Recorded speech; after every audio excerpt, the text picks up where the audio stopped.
Madame la Présidente, Monsieur le Vice-président, mes chers collègues, je voudrais d'abord revenir quelques instants sur le mot critérisation.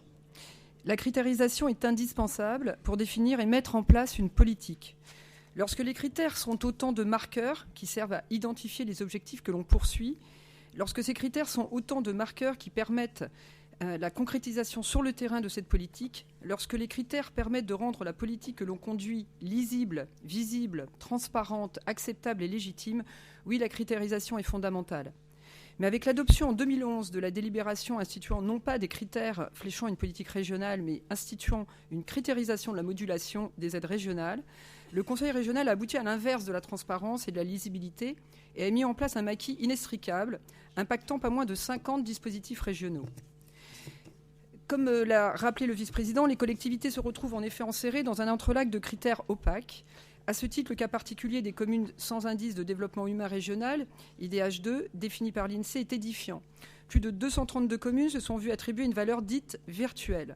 Les subventions reposent en effet sur des critères dits virtuels. Cela revient à ce que le caractère arbitraire du mode opératoire soit quant à lui bien réel. Sans critères, il faut le redire, il n'y a pas de politique claire et transparente.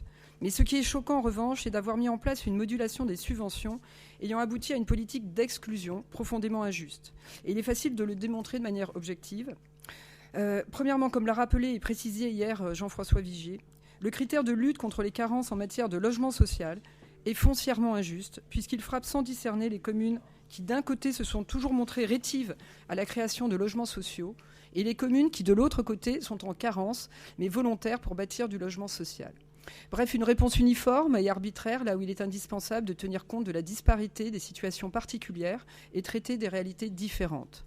Un autre exemple, le critère d'éco-responsabilité est lui aussi foncièrement injuste puisqu'il défavorise les petites structures, incapables de s'adapter à des critères trop théoriques et trop coûteux.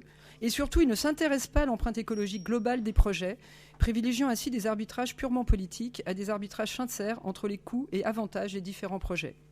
Enfin, le critère d'exemplarité vis-à-vis du schéma directeur de la région Île-de-France est d'une telle subjectivité qu'il ne peut être qu'arbitraire. Par ce mécanisme injuste, on l'a rappelé, la région a en effet décidé de donner un avis discrétionnaire sur les politiques d'aménagement de telle ou telle commune.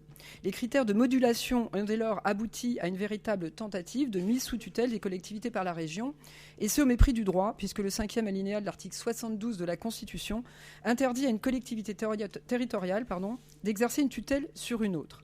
Un maire doit rester maître de l'aménagement de son territoire. Voilà un principe auquel nous sommes attachés. La suppression d'ici la fin de l'année des critères appliqués aux contrats régionaux va rendre la vie des communes franciliennes plus juste. Elle va rendre celle des agents régionaux plus simple. Et il est en effet évident que le contrôle systématique du respect des critères par les communes et les EPCI a considérablement ralenti le procès de traitement des demandes de subventions et que son abrogation va donner un vrai bol d'air. Ce choc de simplification est une mesure simple, pragmatique et nécessaire. Et le nécessaire aujourd'hui, c'est de simplifier la vie des collectivités et des agents de la région. Le groupe UDI est donc favorable à cette délibération. Mais je tenais à terminer cette intervention en précisant que nous souhaitons, comme l'exécutif le prévoit, Monsieur le Vice-président, qu'il y ait bien une délibération qui vienne compléter le nouveau dispositif, car la critérisation, dans ce qu'elle a de plus noble, doit rester un principe de conduite de la politique régionale, fléchable, lisibilité, transparence et équilibre territorial. Nous souhaitons également qu'une certaine attention soit apportée dans l'exécution de cette délibération afin de tenir compte des situations et des demandes en cours de processus. Je vous remercie.